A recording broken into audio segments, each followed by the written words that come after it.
नमस्कार दोस्तों, सैरावत consultant service में आपका स्वागत है। उम्मीद है आप सभी अच्छे होंगे, स्वस्थ होंगे।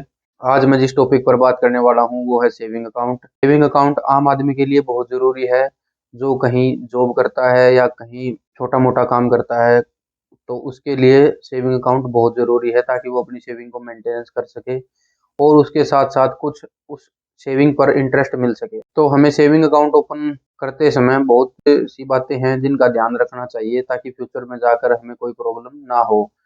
बेसिकली चार बातें मेन होती हैं एक सेविंग अकाउंट को ओपन करने के लिए। वो चार बातें मैं आपको बताता हूँ जो कि आपके सेविंग अकाउंट ओपन करते समय बहुत ज़रूरी हैं। उनका आपको पता भी होना चाहिए ताकि आप इजीली अपने अकाउंट को मेंटेनेंस कर सको।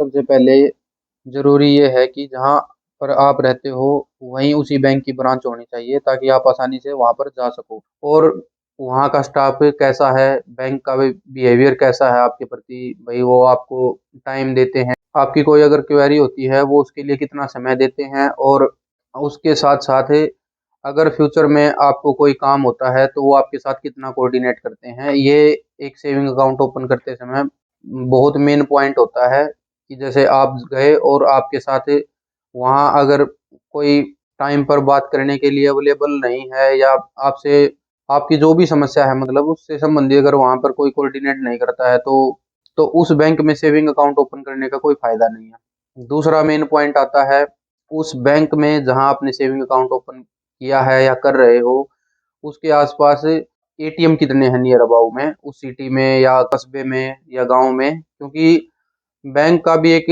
लिमिटेड टाइम होता है। अगर आपको कैश विड्रॉल करना है तो आप कैश विड्रॉल कैसे कर सकते हो उसका भी ध्यान रखना बहुत ज़रूरी है, क्योंकि बैंक बंद होने के बाद एक जरिया एटीएम ही होता है। तो मेन जरिया मतलब जिससे कोई चार्जेज ना कटें या कोई और दिक्कत ना हो। तो दूसरा हमारा मेन पॉइंट है जहाँ पर हमारी ब्रांच है या हमारे घर के पास में जो भी हम ब्रांच जिस भी हम ब्रांच में अपना अकाउंट ओपन कर रहे हैं तो उसके नियर अबाउट में कितने एटीएम हैं हमारे बैंक के, क्योंकि वो हमारे लिए बहुत ज़रूरी है ताकि हम किसी भी टाइम अपना पैसा विड्रॉल कर सकें।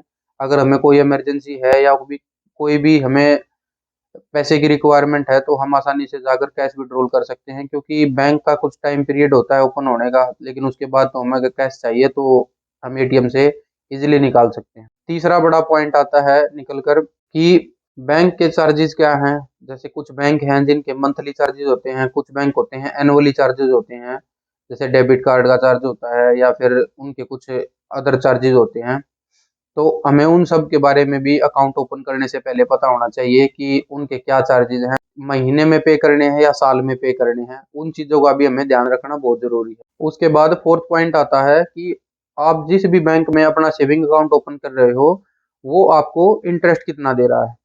तो इंटरेस्ट बहुत ज़रूरी है। अगर आप अपनी सेविंग मेंटेन करके रख रहे हो तो उसके साथ साथ अगर आपको कुछ इंटरेस्ट मिलता है तो वो बहुत अच्छी बात है।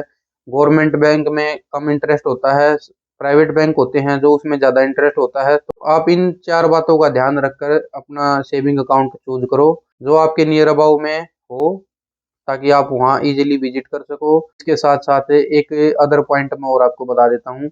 जैसे कुछ बैंक हैं जिनकी नेट बैंकिंग या मतलब यूपीआई या अदर सर्विस की बात करें, जैसे उनकी मोबाइल की एप्लीकेशन है उनकी सर्विस बेस्ट नहीं होती, कभी सर्वर डाउन होता है तो कभी कुछ होता है। तो आप इस चीज़ का भी ज़रूर ध्यान रखें कि आजकल सब कुछ डिजिटल हो गया है, तो डिजिटल टाइम में हमें ये चीज़ का नॉलेज ज़रूर होना चाहिए कि अगर बाई चांस सारी चीज़ें ऑफ हैं और हमें किसी को पैसा भेजना है तो हम अपने मोबाइल से भी पैसा भेज सकते हैं।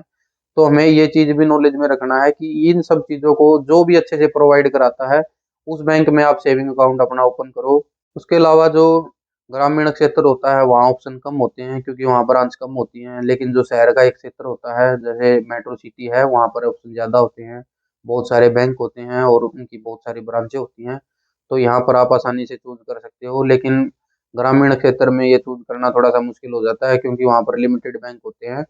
तो मैं प्रेफर करूँगा फिर भी आप इन सब चीज़ों का ध्यान रखकर ही अपना सेविंग अकाउंट ओपन करें ताकि आपको ईज़िली सब कुछ अवेलेबल हो जाए। कई बार बैंक स्टेटमेंट निकलवाने के लिए भी मैंने देखा है बहुत सारे आदमी इतने परेशान हो जाते हैं।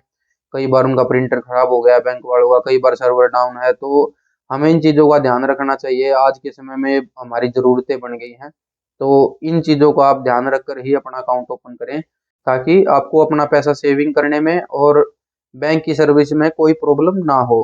तो इसी के साथ ये वीडियो क्लोज करते हैं, और हमारी आगे बैंक अकाउंट पर और डेबिट क्रेडिट कार्ड बहुत सारी वीडियो आने वाली हैं इसी पर। तो अब हमारे चैनल को सब्सक्राइब करके रखो, बेल आइकन का भी बटन दबाओ ताकि जो भी हम लेटेस्ट वीडियो डालें वो आप तक पहुंचे। तो इसी के साथ आज का टॉपिक खत्म होता है। जय हिंद, जय भारत।